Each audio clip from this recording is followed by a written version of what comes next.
All right, welcome back. In this lesson, we are going to talk about PCI DSS, or Payment Card Industry Data Security Standard. So like I mentioned in my previous video, the reason why I started with Reg 500 is because it is a regulation that is giving us a glimpse of what security requirements might look like, but it is not really giving us requirements and how we can implement security controls. So it's really like up to organizations and how to meet those requirements. So now PCI, on the other hand, is giving us all the requirements that we need to follow, and at the same time, it gives us all the sub-requirements that will tell us on how we can satisfy those requirements, including the guidance to help us know what they really want us to do.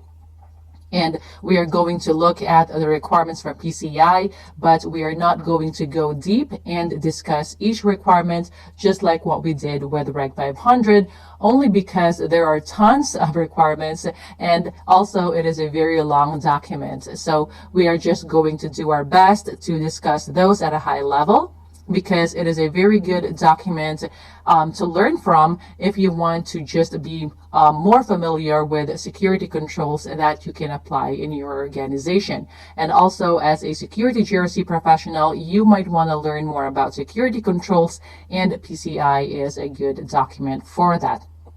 So also we are going to look at the testing procedures, because not only does it give us the requirements, but also it gives us, or the auditors and the assessors, steps and how they can perform testing.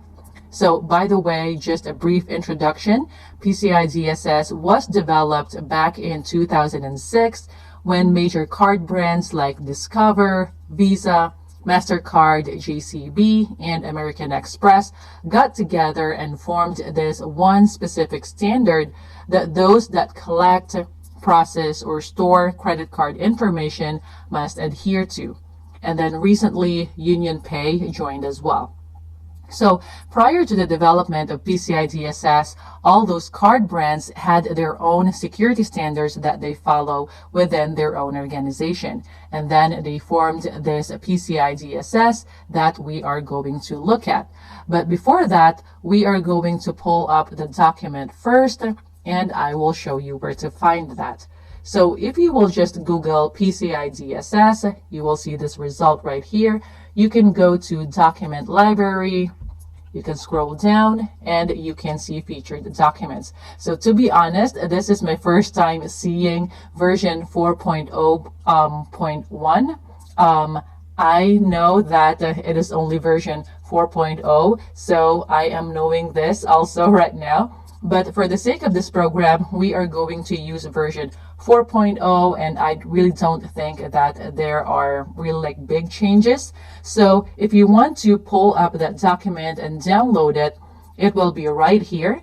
So click that drop down, and you can download version 4.0 from March 2022.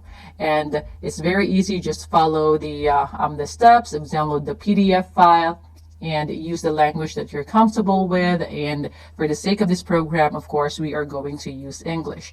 And then that document is right here. So again, this is version 4, and there's also version 3.2.1 that is still relevant and applicable this time. And version 3.2.1 is going to fully sunset next year, March 31st, 2025. And at the same time, version 4 will be fully implemented, and those that need to comply with PCI DSS should be fully compliant by March 31st, 2025.